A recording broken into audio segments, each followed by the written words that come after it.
지금 이거는 무조건 하세요. 여러분, 진짜. 예. 오늘 제 설명 반드시 정확하게 들으시고요. 바쁘신 분들은 제가 자료화면까지 나갈 거기 때문에, 운전하면서 라디오로만 들으시고, 나중에 그 화면까지 함께 보시면서 꼭 한번 들어보시기 바랍니다. 자녀분들이 진짜 나중에 우리 엄마, 우리 아빠 진짜 성견지명이 있고, 진짜 고맙다고 존경할 거예요. 진짜로 아이들이 컸을 때. 바로 자료화면 함께 보여드리면서 말씀 나눠볼게요. 잠시만요. 짜잔. 여러분들, 예, 얼마 전에 요게 발표 났던 거 아십니까? 국토교통부에서, 네, 보도자료로 나왔습니다. 주택 청약저축 보유 혜택 대폭 강화. 예, 요게 나왔습니다. 야, 제가 이 얘기를 하면은 제가 또 자랑할 게 하나 있습니다. 제가 옛날에 어렸을 때, 사회초년생 때, 그때가 언제야? 2000년이네요. 2000년. 와, 2000년 1월 달에 3월 달에 제대했으니까, 예, 군대 1학년 마치고, 2000년 1월에 제대하고 하여간 이제 사회생활을 이제 처음 시작하면서, 그때 제가 이 주택 청약 저축을 가입했었는데, 그때 당시, 뭐였냐면, 보유 청약 저축을 붓고, 얼마 이상만 가지고 있었으면 됐고, 그러니까 1순위자가 되게 모호했어요. 지금은 세부적으로 나뉘었잖아요.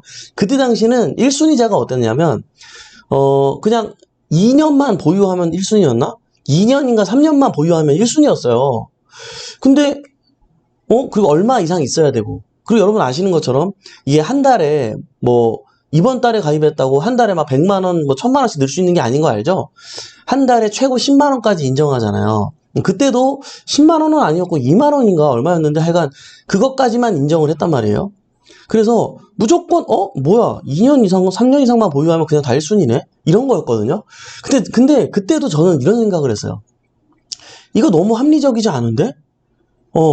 이건 나중에 바뀌겠다, 법이. 일단 내가 지금 집 살 돈이 없으니까 내가 가입해놓고 그냥 주구장창 기다리자. 그래가지고 제가 한 10년 넘게 가지고 있었던 것 같아요. 가지고 있었는데, 야, 나중에 그게 바뀌더라고, 법이. 바뀌더라고요. 그래서 그때 이제 언젠지는 기억 안 나는데, 이제는 그 딱 몇 년 이상 보유하면 무조건 1순위 이게 아니라, 예, 이제 보유 기간에 따라서 이제 점수화하고 조금씩 바뀌더라고요. 근데요, 자, 점점점 이런 것들은 어때요? 여러분들 보시는 것처럼 주택 청약 저축을 통해서 분양을 신청하는 사람들한테 혜택을 주기 위해서 점점 세분화되고 점점 점수도 점점 더 이렇게 나누게 되고, 그죠? 점점 더 이걸 보유하는 사람들에게 혜택이 갈 수 있도록, 정말 무주택자에게 혜택이 갈 수 있도록 조금 더 이렇게 집약적으로 바뀌는 거 알죠? 그리고 최초 생애로 주택을 구입하는 사람들한테도 옛날보다 지금이 훨씬 더 혜택이 좋은 거 알죠, 여러분? 앞으로 더 혜택이 좋아질까요? 나빠질까요? 더 좋아지겠죠? 그런데요, 자, 이번에 또 좋아지고 있습니다. 그러면 뭐가 어떻게 좋아지는지, 그러면 우리는 이 상황에 맞게 어떻게 판단하고 어떻게 준비를 해놓으면 좋을지, 그리고 이 이후에는 또 어떤 것들이 좋아질 것 같은지, 그 부분에 대해서 몽땅 다 얘기를 나눠보도록 하겠습니다. 오늘 굉장히 중요합니다, 여러분.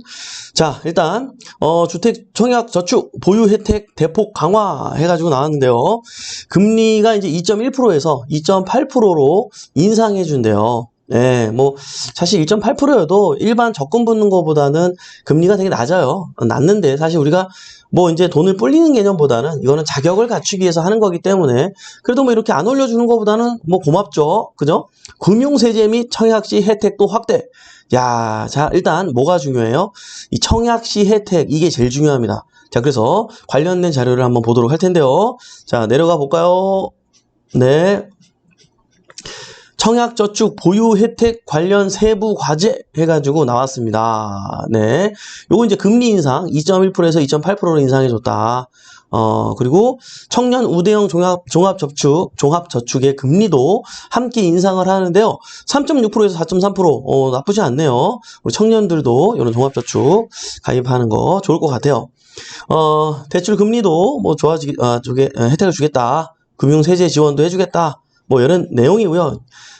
이게 중요한 게 아니고, 요게 중요합니다, 요게. 자, 요게 제일 중요한 거예요. 자, 여러분들 보이시나요?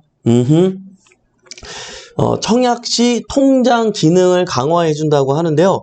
배우자 합산이 생겼습니다. 예전에 이런 게 없었어요. 보세요. 청약 가점제에 청약 저축 가입기간 점수 산정 시 배우자 통장 보유기간의 2분의 1을 합산 인정. 대신에 최대 3점까지. 자, 요렇게 설명을 하고 있는데요. 예시해가지고 여기 나와요. 본인은 5년. 예. 만약에 무슨 말이냐면 본인이 5년 동안 청약저축을 가입했었어요. 그러면 이게 7점이 부과된단 말이에요. 이게 점수제도가 궁금하신 분들은 어디 가면 알 수 있냐면 자, 제가 보여드릴게요. 여기 청약홈 있죠. 청약홈.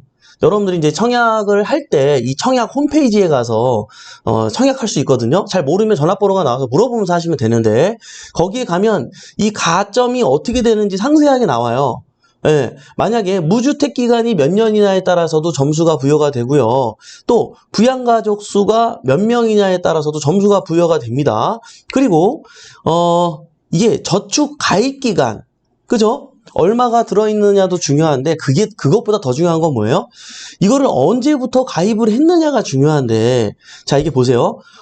아까 7점이었죠. 뭐가 7점이에요? 아, 좀 확대해서 보여드릴게요. 이제 이 부분을 여러분. 자, 보세요. 보이죠? 5년에서 6년을 보유하면 7점을 준단 말이에요. 점수를. 7점을 주는데 이게 보통 부인은 청약을 들어도 인정이 안 됐어요. 왜냐면 세대주만 그냥 인정을 했단 말이에요. 보통은 이제 남편분이 세대주잖아요. 그래서 그냥 7점하고 더 이상 기대를 안 했었는데 보세요, 여러분. 어떻게 바뀐다? 자, 여기도 나오죠? 자, 본인이 5년 보유했으니까 실적을 인정하고요. 배우자가 만약에 4년을 보유하고 있었어. 4년을 보유하고 있었어요. 그럼 6점이죠. 그러면 자, 봐봐요. 이 6점을 인정하는 건 아니고 위에 뭐라고 써 있어요? 나오죠? 배우자 통장 보유기간 2분의 1을 합산해서 인정한다. 써 있죠? 근데 최대 몇 점까지? 3점까지.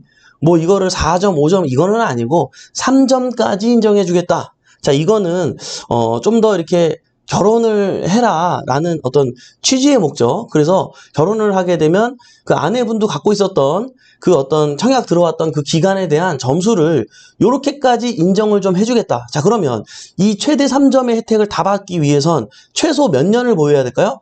4년은 보유해야 6점이니까 그의 절반인 3점까지 완벽하게 인정이 되겠죠. 그러니까 4년은 보유한 상태여야 맥스로 활용할 수 있다는 거죠. 자, 그러면 다시 한번 볼까요?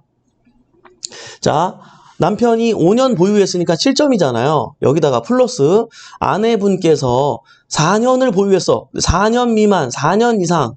자, 4년 미만은 뭐예요? 3년 11개월 30일까지는 11개월 30일까지는 5점인데 딱 4년 이상은 4년을 포함하잖아요. 그죠? 네, 4년부터는 6점이잖아. 이해되죠? 응? 그러면 여기에 2분의 1이라 그랬으니까 총 몇 점이 되는 거야? 10점을 인정해 준다는 거예요. 이게 없던 게 생겼어요, 여러분. 없던 게 생겼어요. 자, 이렇구나 라는 걸 여러분 이해하시면 좋을 것 같고요. 자, 그 다음에 동점자 선정, 요게 또 중요합니다. 동점자 선정. 가점제 동점 시 추첨 방식이 아닌 예전에 추첨을 했는데요. 만약에 가점이 똑같아. 동점이 나온 거예요. 근데 그때는 추첨을 했는데 그게 아니라 통장 장기 가입자 순으로 당첨자를 선정하는 걸로 바뀐대요. 그러니까 통장 가입 일수가 중요해진 거예요. 제가 무슨 말을 하려는지 좀 느껴지지 않으세요, 여러분? 네, 느껴지죠? 뭐예요? 지금 여러분들이 빨리 청약을 들어라 이거가 아니고 안 들었으면 들어야겠죠. 안 들었으면 들어야겠죠. 근데 우리 자녀분들을 한번 생각해보자 이거예요. 이제는 통장 가입 일수 순으로 당첨자 선정이 되고 이 통장 가입 일수를 중요하게 생각하는 또 항목이 또 추가가 됐기 때문에 그 부분을 한번 좀 이따 함께 확인할 텐데 굉장히 중요한 내용입니다. 보세요. 자, 그리고요 밑에 여기 써있죠. 좀 올릴게요. 제 사진 때문에 안 보일 것 같아서. 자, 미성년자 인정기간이 바뀌었습니다. 어떻게 되냐면요. 미성년자의 청약통장 납입 인정기간을 현행 2년에서 5년으로 확대. 야, 여러분. 그 인정 총액도 240만 원에서 600만 원으로 상향. 네. 어차피 2년이 몇 개월이에요? 24개월이잖아요. 24개월 동안 어차피 한 달에 10만 원씩 밖에 인정이 안 된단 말이에요. 그러니까 이 240만 원에서 5년으로 늘었으니까 여기에 걸맞게 5년이면 몇 개월이에요? 60개월이잖아요. 그러니까 최대 이거는 똑같다는 거예요. 기준이. 한 달에 그렇다고 많이 넣을 수 없고 딱 10만 원씩밖에 못 넣는다는 거죠. 어차피 그거밖에 인정이 안 되니까. 그죠? 자, 2년에서 5년으로 확대했어. 그럼 이제 몇 살일까요? 계산을 한번 해볼까요? 우리가 성년을 만 19세부터 성년으로 인정을 하고 있기 때문에 어떻게 되는 거예요? 원래는 17세가 되면 바꿔 말하면 고등학교 2학년이라고 할 수 있을까요? 네, 17세가 되면 그때부터 우리가 청약통장을 만들어서 아이들 명의로 돈을 넣어주면은 이거를 이제 인정받기 때문에 아이가 나중에 성년이 되어서 보통 30살, 30대 뭐 초중반에 결혼 많이 하잖아요. 요즘에도. 그러면 그때 가서 결혼을 한다고 보았을 때 꾸준히 그때부터 내가 10만 원씩만 넣어주어도 아이가 30살에 집을 사려고 할 때 점수가 굉장히 좋겠죠. 같은 또래 애들에 비해 굉장히 월등할 가망성이 굉장히 높습니다. 이 굿모닝 경매를 보고 우리 자녀에게 청약을 들어준 사람과 그렇지 않은 사람은 차이가 나겠죠. 근데요, 그 기준이 바뀌었다는 거예요. 몇 년부터? 5년으로 확대해 준대요. 그럼 어떻게 되는 거야? 중학교 2학년 때부터 들여줘도 인정이 된다는 거예요. 아이들은 어차피 이걸 모르기 때문에 우리 부모가 이걸 미리 챙겨주면 굉장히 좋겠죠. 그 아이가 나중에 커서 집이 진짜 그때는 월급으로 집을 사기 힘든 세상이 올 텐데, 물론 저 지방에 있는 건 싸게 살 수 있겠지만 모두가 저 지방을 원하는 게 아니라 일자리가 많은 서울, 수도권을 원하기 때문에 거기에 있는 집을 청약받기 위해서는 이미 집이 비싸서 힘든 상황 가운데 있을 텐데, 이렇게 점수를 엄마 아빠가 많이 만들어줘서 그냥 쉽게 당첨이 된다면 얼마나 기쁘겠어요. 얼마나 기쁘겠습니까? 자, 그러면 여기서 한 가지 더 얘기할게요. 여러분 한 가지 더 기억하셔야 돼. 뭐냐면, 자, 그러면 중학교 2학년부터 가입을 시켜야 될까요? 그게 아니지. 여러분, 자, 어떤 역대 정권이 민주당이 잡든 뭐 한나라당이 잡든 어땠습니까? 이거와 관련된 혜택을 항상 더 좋게 만들었고요. 항상 현실적으로 일찍 더 가입한 사람에게 훨씬 더 혜택을 주는 방향성을 가지고 계속 바뀌어왔다는 거. 그리고요, 어때요? 최초로 주택을 구입하는 사람에게 항상 혜택을 더 주고 있는 거. 어떤 정권이 바뀌더라도 그 부분에 대한 건 전혀 변함이 없고요. 혜택을 줬으면 줬지 빼고 있지는 전혀 않고 있다는 거예요. 그죠? 여러분, 자, 그럼 어떻게 자, 이게 2년에서 5년으로 늘잖아요. 자, 또 아이들이 커서 이제 뭐 한 15년 후가 됐어. 15년 후가 됐어. 그때 5년에서 7년으로 늘 것 같아요? 안 늘 것 같아요? 는다니까요. 늘었으면 늘었지 이 혜택을 절대로 줄이지 않는다니까요. 이거는 무주택자들을 죽이는 정책이기 때문에 그거는 누구도 그런 정책을 펼칠 수가 없어요. 예? 여러분, 자, 그러면 우리는 선견지명을 가져야겠죠. 자, 지금 그러면 중학교 2학년 때부터 가입할 게 아니라 애가 초등학교에도 그냥 뭐 인정을 하든 안 하든 그냥 넣어야 되는 거예요. 넣어야 되는 거야, 이제. 이해되죠? 우리는 한 수 앞을 더 내다보자 이거예요. 이해되시나요? 예. 중학교 2학년부터 하는 게 중요한 게 아니라 초등학교 1학년이어도 지금부터 해줘, 그냥. 해줘. 정 어려우면 그 애 거를 갖고 있다가 여러분이 담보대출로 나중에 활용도 가능하잖아. 예? 예? 뭔 말인지 알죠? 뭔 말인지 알겠다. 뭔 말인지 알죠? 뭔 말인지 알겠다. 그죠? 이거 굉장히 중요한 거예요, 여러분. 자, 보세요. 조금 더 세부적으로 말씀을 드려보면, 왜냐면은, 진짜 인기 있는 아파트는 이 점수가 거의 만점 수준이 아니면 당첨이 안 돼요, 여러분. 알고 계신가요? 그냥 좀 이렇게, 시대적인 상황과 그때 당시 수요 공급, 또 미분양이 없고 굉장히 인기 있을 때, 상승장일 때, 뭐 요럴 때와 또 그렇지 않을 때 분위기가 다르지만, 어쨌든 진짜 좋은 물건을 잘 받기 위해서는 이 점수가 따라와 주지 않은, 물론 추첨제도 있어요. 근데 추첨은 조금 로또잖아요, 사실. 근데 이런 건 어때요? 적극적으로 나만 희망하면은 받을 수 있는 상황을 내가 깔아주는 거 아니야, 부모님이. 이해되시나요? 네, 그래서 이게 무주택 기간 최대 32점까지 부양가족수 뭐 이렇게 입주자 저축 가입 기간 이런 것들도 굉장히 중요하게 보기 때문에 여러분 이게 굉장히 중요합니다. 이제 민영 주택에 대한 가점제 추첨제 해가지고 이게 나왔어요. 가점제가 어때요? 가점제 40%를 적용하고 여기는 70%나 적용하고 80%나 적용 100% 85제곱미터 이상 초과하는 주택을 앞으로 애들이 살고 싶을까요? 안 살고 싶을까요? 살고 싶단 말이에요. 이건 가점제가 100%란 말이에요. 가점제가. 이 가점이 있어야 돼. 가점이. 추첨을 통해서 안 된단 말이에요. 추첨을 통해서 되는 것도 있긴 하지만 한계가 있다. 그리고 평수도 되게 작은 걸 선택해야 된다. 예. 아무래도 가점이 높은 사람을 더 혜택을 주는 방향성을 계속 갖고 있기 때문에 이 굉장히 중요한 겁니다. 자, 민영주택, 우리가 아는 삼성 레미안이라든지 뭐 이런 현대 이런 것들 추첨할 때고요. 국민주택 뭐예요? LH. 응? 자, LH 이런 거 할 때도 어때? 예? 자, 여기 나오죠. 40제곱미터 이하 할 때하고 40제곱미터 초과할 때, 이 국민주택, 이런 것도 또 요즘에 나쁘지 않잖아요. 굉장히 좋잖아요. 잘 졌잖아요. 그러니까 이런 걸 넣을 때도 마찬가지예요. 우리 애들이 애 낳고 살아야 되는데 40제곱미터 이하에 살고 싶을까요? 아니에요. 예? 40제곱미터를 초과한 집에 살고 싶잖아요. 자, 그럼 어떻게? 저축 총액이 많은 자예요. 저축 총액이 많은 자. 자, 이거는 뭐예요? 일찍 가입한 사람이 무조건 유리하지. 왜? 한 달에 어차피 저축을 하고 싶어도 10만 원밖에 인정을 안 하기 때문에. 그럼 저축 총액을 많게 하려면 어떻게 해야 돼? 우리 애가 어릴 때부터 이걸 넣고 있어야 된다는 거죠. 이해되시나요? 이해되시죠? 그러니까 여러분 봐봐요. 국민주택이든 민영주택이든 이 가점을 많이 갖고 있는 거, 내가 그로 인해서 저축 총액이 많은 사람에게 훨씬 더 혜택이 들어가기 때문에 그건 나중에 이제 본인이 선택할 수 있는 부분이겠죠. 어떤 걸 갈지. 근데 자금에 맞게 또 움직일 거고요. 그죠? 네. 최소한 부모님으로서 우리 아이가 어리지만 어린아이 명의로 청약저축 통장을 들어줘야 된다. 해야 된다. 고민할 게 아니다. 그리고 이 혜택은 앞으로 더 좋아질 수밖에 없기 때문에 여러분들은 무조건 5년이 7년 될 거고요. 예, 제가 봤을 땐 10년이 될 수도 있어요. 10년이. 미성년 상관없이 이거를 그냥 보유했던 기간을 전부 인정해 줄지도 몰라요. 이해되시나요? 네? 자, 그러면요. 여러분들이 이제 이 얘기까지 들어야 돼. 자, 이게 끝이 아닙니다. 보세요. 제가 지금 분명히 얘기했죠. 이거대로라면 사실 중학교 2학년 때부터 하는 게 인정되니까 중학교 때 2학년부터 청약을 드는 게 중요해요. 그게 아니라 이게 계속 바뀔 수가 있기 때문에 초등학교부터 하는 게 진리다. 아니면 유치원 때부터 해도 되고 그냥. 예? 예, 어차피 저축이잖아요. 예, 그냥 없는 셈 치고 넣어두는 거예요. 우리 아이의 미래를 위해서. 나중에 얼마나 부모님께 고맙다고 할까요? 자, 이게 1번인데, 사실은요, 과연 청약 저축을 드는 게 정답일까요? 정답은 아니에요. 정답은 아니에요. 왜? 그럼 30 몇 살까지 무주택을 유지해야 되는데? 예? 그래야 만점 되고, 그래야 뭐 이게, 그때 빛을 발하는데, 그때까지 그냥 무주택으로 살라고요?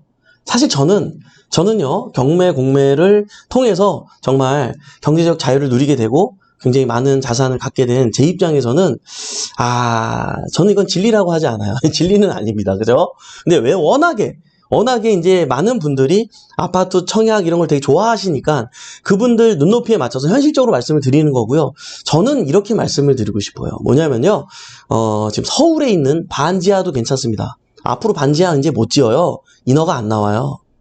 마지막 반지하들 세월이 지난다면 그 반지하가 아파트로 바뀔 것 같아요? 영원히 그 반지하로 있을 것 같아요? 여러분, 우리 아이들이 크는 시점이 언제일까요? 뭐 한 15년 후 이렇게 바라봐야겠네요. 그죠? 자, 그때가 됐을 때 서울의 반지하가 계속 그 상태로 있을 것 같아요? 이곳은 서울이고요. 서울은요, 싱가포르, 홍콩처럼 진짜 멋진 도시로 또 변신하고, 지금 이미 많은 곳이 변신하고 있어요, 여러분. 국제 업무지구도 공사하고 있고요. 청계천 쪽 가보셨나요? 육개골목 그 근처 난리예요, 난리. 난리예요, 난리. 한강 르네상스 지금 계속 펼쳐지고 있잖아요. 지금 도로의 지하화 작업하고 있잖아요. 서울이 자꾸 바뀌고 있습니다. 근데요, 아직도 40년 전에 그 모습 그대로 있는 빌라 지역을 가만히 놔둘까요? 과연? 그때도 가만히 있을까요? 아니요.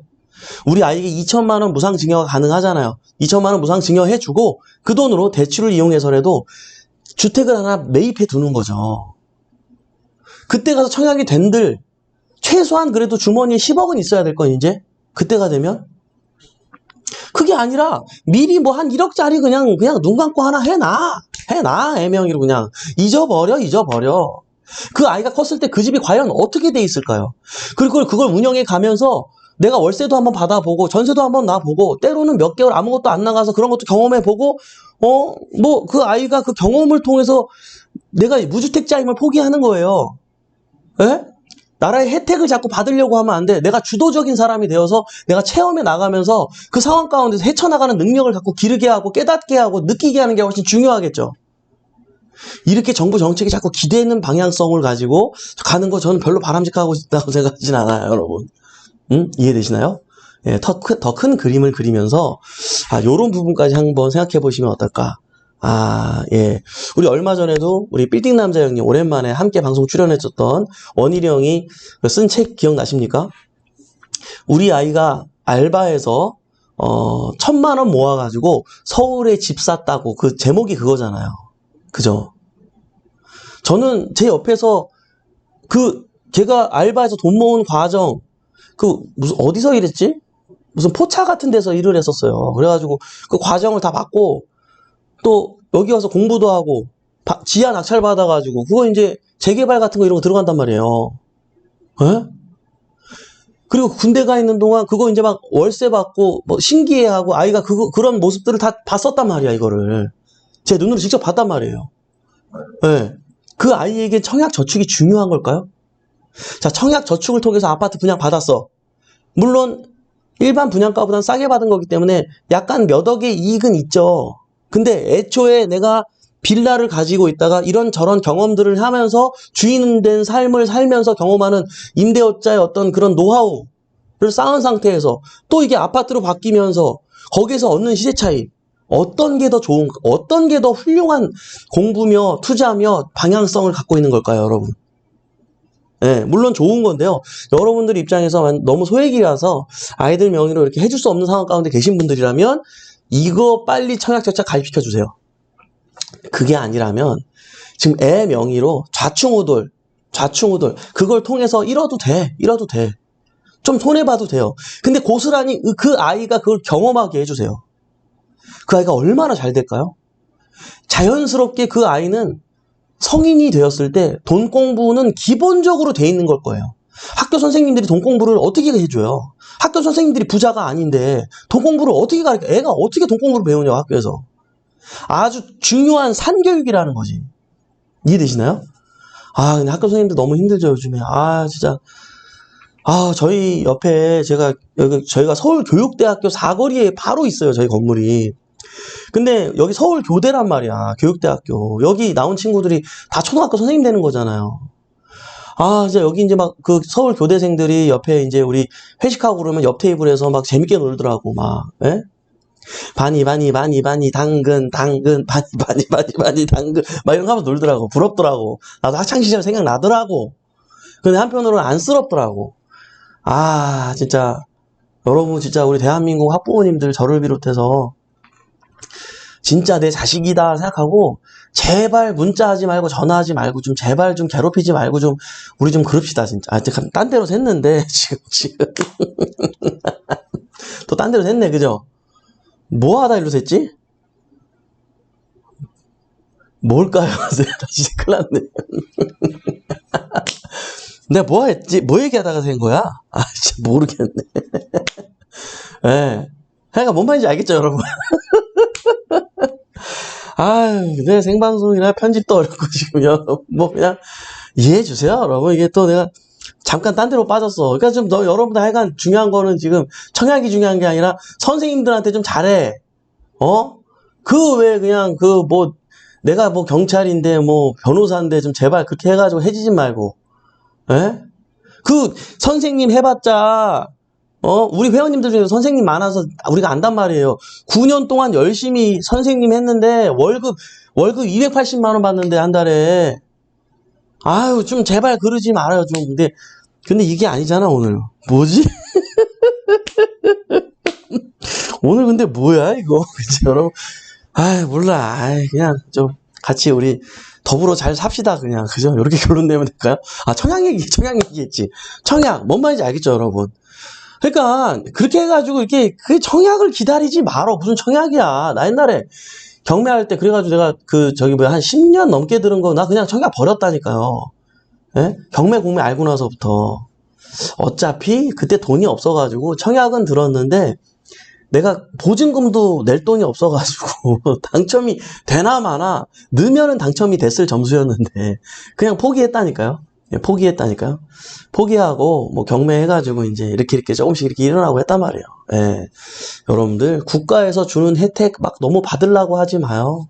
예. 나한테 이로운 거 같죠? 그게 마약이에요. 여러분, 공짜로 여러분들 30년 집에서 살 수 있게 해주잖아요.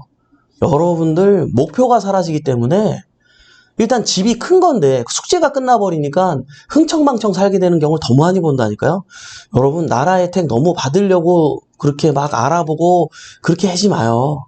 내가 낼 거 내면서, 남편한테 따로 떼어져 나와서 의료보험료 낼 거 내면서, 내가 2개, 3개 낙찰받아서 경제적 자유로 가려고 노력해야지. 어머, 이렇게 그렇게 되면 제가 한 1년 동안 2천만 원이 넘기 때문에 의료보험료를 따로 나와서 매달 몇만 원씩 내야 돼요. 이게 무슨 의미가 있냐고. 내야지. 부자가 되려면 내야지, 그거를. 그거를 안 내려고 그걸 세금 계산을 하고 있어, 앉아 있어. 이게 말이 돼, 안 돼? 아주 가난한 마인드 아니야. 그 유튜버들 때문에 그래. 그 무슨 세금 계산하고 앉아있어, 그거를. 더 내고, 내가 더 비싼 거 살고, 더 돈 많이 벌고, 훨씬 벌면 되지. 네? 우리는 온 가족이 세금 내요. 온 가족이 의료보험 내, 우리 가족은. 네? 그걸 왜 거기 좀 더 아끼려고 그거 계산기를 두드리고 있어? 네? 뭔 말인지 알겠지? 뭔 말인지 알겠죠? 그래요. 아유, 알겠습니다, 여러분들. 자, 도움이 됐어 하는 바람이고요. 인사 나누면서 마무리해 보도록 하겠습니다. 네. 이시연님, 맞아요. 세상에 공짜가 없습니다. 그러바님, 맞아요. 고래고래님, 소담님, 저도 버렸어요. 뭘 버렸어요? 막내딸이 청약 기다리고 있어요. 그래요? 네. 별지님, 멘토님 말씀이 맞는 것 같아요. 오리날다의 멘토님 힌티가 원래 찢어진 거죠. 그쵸. 여러분, 제가 힘들어가지고, 이게 막, 이거, 쉬고 들어간다. 쉬고 들어가. 이거 아니에요, 여러분. 오해하지 말아요. 예? 여러분,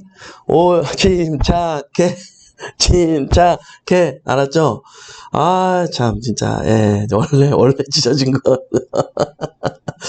그쵸? 예, 뭔 말인지 알겠어요. 태기맘, 제이스케이님. 세금 많이 내면서 살고 싶네요. 반짝반짝 빛나리. 세금 많이 내는 게 나쁜 게 아니네요. 그럼요, 여러분들. 세금 많이 내는 게 얼마나 좋은 건데요, 여러분들.